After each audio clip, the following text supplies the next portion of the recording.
سلام، وقتتون بخیر باشه. توی کوچه پس کوچه های خونسار هستیم، کوچه باقای خونساری. اولا خیلی جالبه اینجا که در این حالی که کوچه باغ و اینا هست، یه جاهایش یه دفعه میرسه به ساختمونای چند طبقه و ساختمونای مدرنی که ساختن تلفیق شده با کوچه باغایی که الانم اوله دوم آذریم، برگا همه ریخته و کوچه ها کاملا پاییزی شده. موضوعی که میخواستم یه صحبت کوتاهی راجبش بکنم راجبه بحث ویزا بود که این حالا کمی درگیره گرفتن این ویزاهای کشورهای آمریکای جنوبی هستم. حالا شاید خیلی هم با این فضا با هم دیگه نخونه، ولی گفتم که سری توضیحاتی بدم. خب من فعلا تحقیقات اولیه‌ای که دارم انجام میدم، اولا خب یه سری از کشورها خیلی راحت قبلا ویزا میدادن، منتها مثل این که جدیدن یه کمی آدم باید دست به عصا پیش بره. مثلا فرض کنید که از پرو بگم که پرو خب همیشه چون سفارت داخل ایران نداره، در واقع معمولا همه بیشتر کسایی که اقدام میکردن برزیل میرفتن، چون که پروازای به نسبت با قیمت مناسب تری بود، ویزای راحت تری بود. برزیل رو اقدام میکردن، از داخل برزیل ویزای پرو میگرفتن. منتها پارسال اتفاقی که افتاد، حالا خودم چون پارسال یکم درگیرش بودم و پیگیری میکردم و اینا، مثل اینکه یه آقایی در واقع توی برای سفارت پرو در واقع میره آنکارا و از ترکیه اقدام میکنه، چون قاعدتا خودشون اول میگن که چون ایران هستیم نزدیکترین سفارتی که بهمون هست ما از آنکارا باید اقدام بکنیم. ولی بعد از اینکه بهش ویزا نمیدن، مثل اینکه اعصابش خورد میشه و اونجا یکم داد و بیداد میکنه و میگه که میرم برزیل میگیرم. ولی وقتی که میره برزیل، خب از اون طرف سفارت پرو توی آنکارا به مکاتبه میکنن یا تلفن صحبت میکنن و اون طرف توی برزیل، و اونجا نه تنها به اون نمیدن بلکه توی برزیل در واقع از اون به بعد این 1 سال گذشته هر کس که میره اقدام میکنه میگن که باید حتما برید از ترکیه اقدام بکنید، از آنکارا اقدام بکنید. جالبه که پرو در واقع توی برزیل هم توی ساو پائولو سفارت داره، هم توی ریو دو ژانیرو سفارت داره. اولا این خیلی جالبه که توی برزیل با اینکه در واقع حالا ما خیلی پایتخت متمرکزیم، یعنی اغلب کارامون هم توی تهران انجام میشه، ولی برزیل شهرهای بزرگی داره و حالا برخلاف اون تصور کسایی که خیلی شاید اطلاع نداشته باشن یا شناختی نداشته باشن فکر میکنن که شاید ساو پائولو یا ریو دو ژانیرو که پایتخت برزیله، در صورتی که همینطور که خیلیاتون میدونید برازیلیا در واقع پایتخت برزیل هست. ولی خب میگم حتی این خدمات کنسولی مثل کنسول پرو تو هر دو شهر ریو و ساو پائولو هست. پارسال من حالا چون پیگیر بودم، اتفاقا گروه هایی بودن که حتی بلیتاشون رو خریداری کرده بودن، بلیت پرو رو در واقع خرید قطعی کرده بودن و این بلیت ها کاملا سوخت و تا قبل از اون میگم خیلی راحت ویزا میدادن، ولی یه دفعه از اون تاریخ با این اتفاق شروع کردن به ویزا ندادن. خب من از چند نفر شنیده بودم که این اتفاق برای چند ماه بوده و در واقع حل شده. منتها ایمیل زدم به سفارت هم توی ساو هم توی ریو و در واقع هر دو گفتن که نباید از طریق همون آنکارا اقدام بکنیم. البته من حالا باز مثلا به سفارت توی شیلی ایمیل زدم، توی شیلی جوری که جواب دادن مثل اینکه این چیزو بهم نگفتن و در واقع سایتی معرفی کردن که من بتونم مدارک رو آپلود کنم. هنوز این کارو نکردم الان توی روزی که دارم این ویدیو رو میگیرم و منتها در واقع فکر میکنم که از اون طرف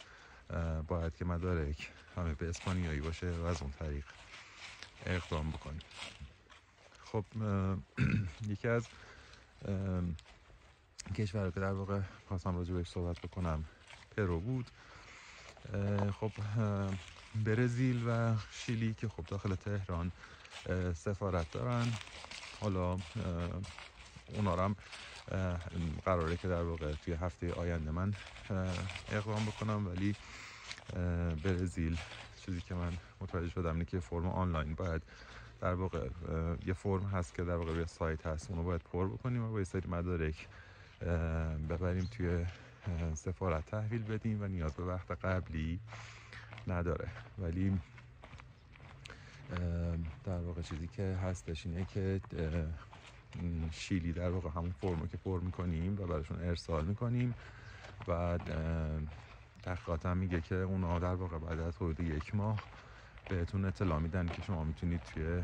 سفارت تهران برید برای انجام کاراتون.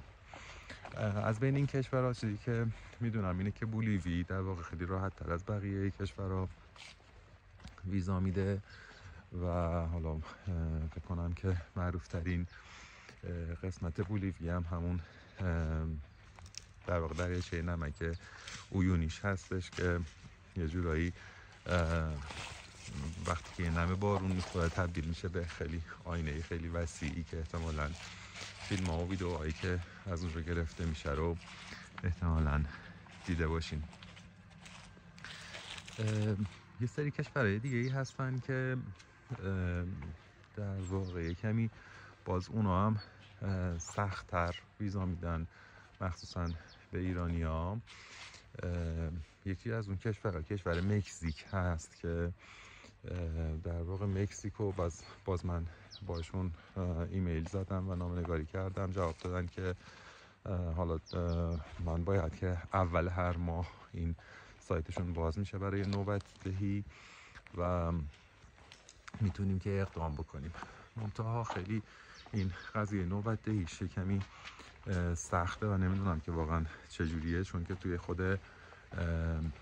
ایمیلی که زدن میگن که شما به واسطه ها در واقع اعتماد نکنین و نوبت از داخل خود سایت بگیرین، ولی دوستانی که اقدام کرده بودن گفتن یه جورایی نوبت گرفتنش خیلی پر درد سر و تقریبا نشد بوده. ولی حالا جوابی که به من دادن این بود که شما اول دسامبر یعنی در واقع میتونین اقدام بکنین، منتها نوبتی که بهتون داده میشه برای ماه ژانویه هستش که البته چون به فرصتی که من برای این سفر دارم نمیخونه اونو انجام نمیدم. باز مثلا کلمبیا داخل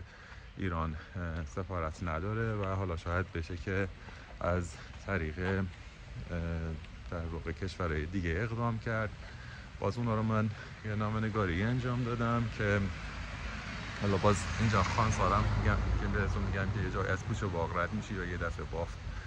کاملا جدید میشه رو گفتم شما هم در واقع ببینید. کلمبیا رو در واقع ایمیل زدم باز توی به سفارتی که توی لاپاز هست بولیوی و اونا گفتن که از آنکارا باید اقدام بکنم، ولی به سفارت لیمای پرو که ایمیل زدم اونا گفتن یه لینکی فرستادن که میتونم از اون طریق مدارک رو آپلود کنم. این کشورها عمدتاً توی آمریکای جنوبی هستن و البته مکزیک خب آمریکای لاتین هست و در واقع آمریکای مرکزی، حالا میشه گفت که آمریکای جنوبی نیست، آمریکای مرکزیه. البته برای سفر خب بهتره که مکزیک و کوبا توی یه پکیجی کنار هم دیگه انجام بشن. باز چیزی که من از سفره از خود کشور کوبا میدونم اینه که خب کوبا یه کمی اولا خب خیلی خاص و توریستیه، منتها جوری در واقع برنامه ریزی کردن که شما توی کشور کوبا خیلی توریستی در واقع باید که سفر کنید و اونقدر نمیتونید با فرهنگ و مردم محلی کار بکنید. از این بابت که حتی من سفرنامه‌ای که تو این زمینه میخوندم این بود که در واقع شما حتی پولی که میخواین که باهاش خرید بکنید با پولی که خود مردم محلی استفاده میکنن متفاوته، یا قیمت ها متفاوته، یا اینکه همه جایی در واقع نتونید برید. یه کمی حالا اینا رو تجربه خودم نبوده ولی تجربه بوده که از چیزی بوده که از سفرنامه ها و نظرات بقیه میخوندم. ولی خب چون نزدیک به مکزیک بد نیست که توی یه سفری که با هم دیگه انجام بشه در واقع برنامه ریزی سفر دو کشور با هم دیگه باشه. خب کوبا خب معروفه به اون ماشینای قدیمی که داره و چون حتی الان نمیدونم ولی خب تا مدت زیادی اون امکان واردات ماشین نبود و حتی امکان خرید و فروش ماشین نبود. یعنی شما اگر که مالک یه ماشینی بودید حتی نمیتونستید اونو خرید و فروش بکنید. باز کشورهای دیگه ای که هستن برای مکزیک چیزی که هست اینه که شما میتونید اقدام بکنید برای ویزا، یعنی شما نیاز به ویزا ندارید اگر که شما در واقع ویزای شینگن داشته باشید، شینگن فعال داشته باشید، یا اینکه ویزای کانادا یا آمریکا رو داشته باشید. بازی بعدی دیگه که مکزیک داره و این خیلی متاسفانه خیلی بده و در این حال کمی عجیبه اینه که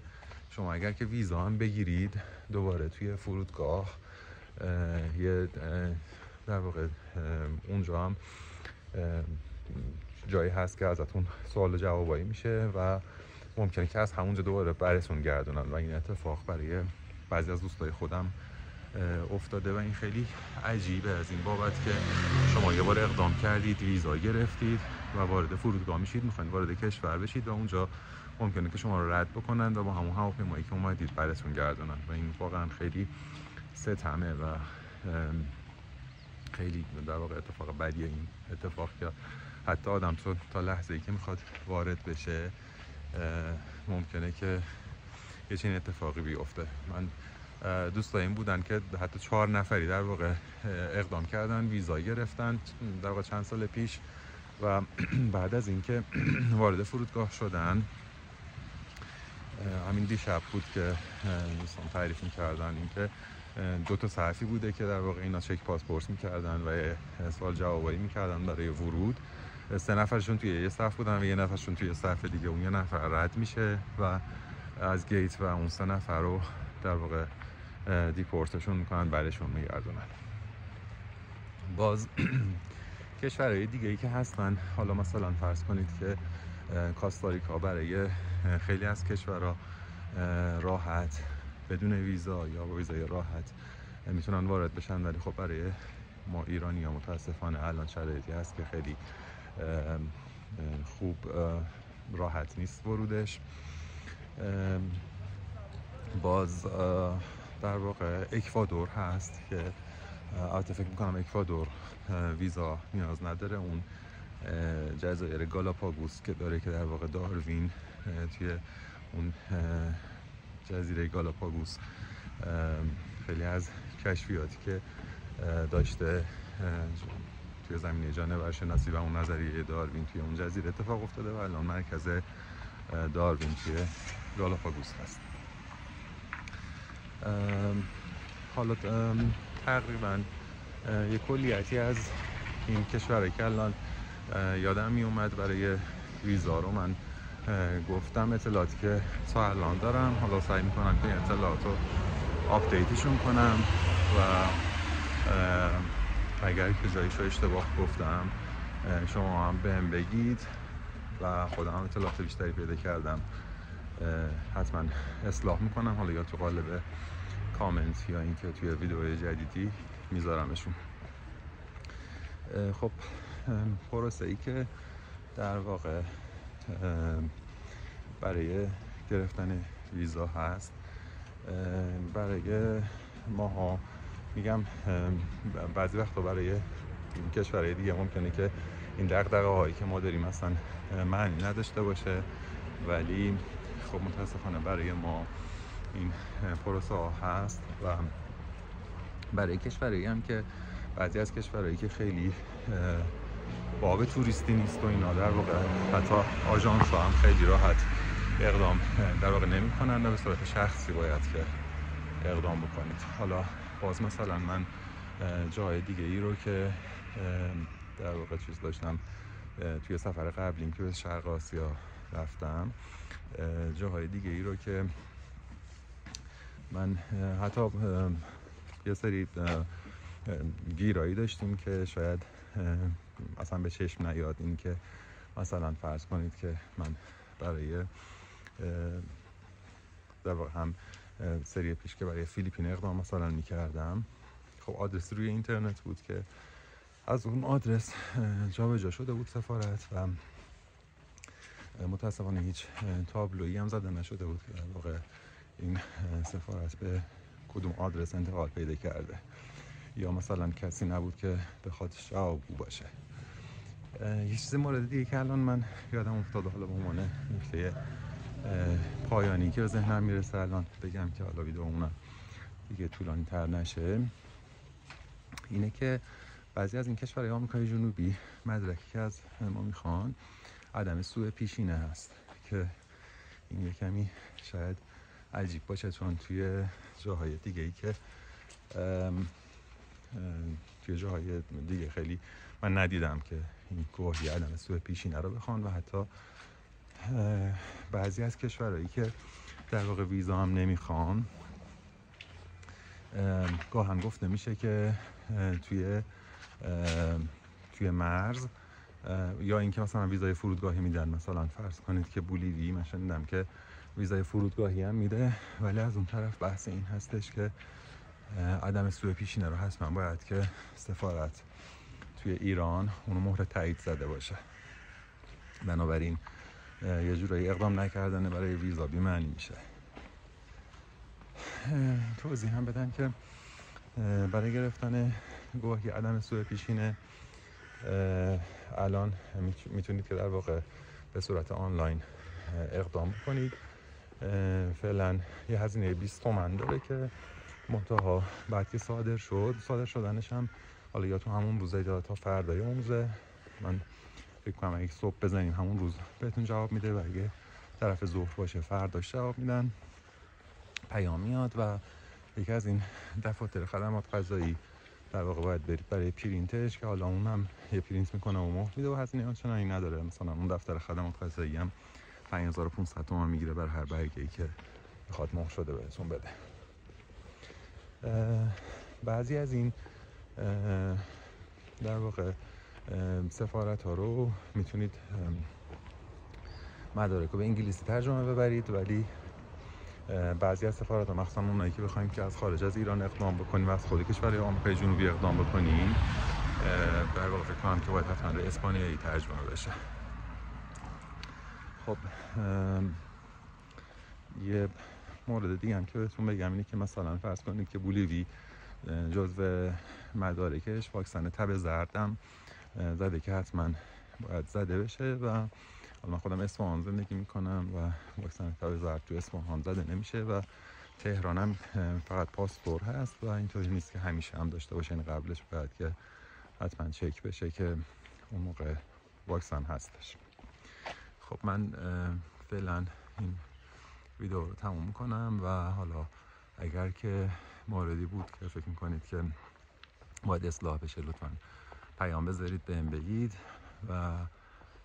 خودم هم میگم سعی میکنم که این اطلاعات رو آپدیت کنم و دوباره ویدیوی دیگه ای بذارم. فعلا خداحافظ.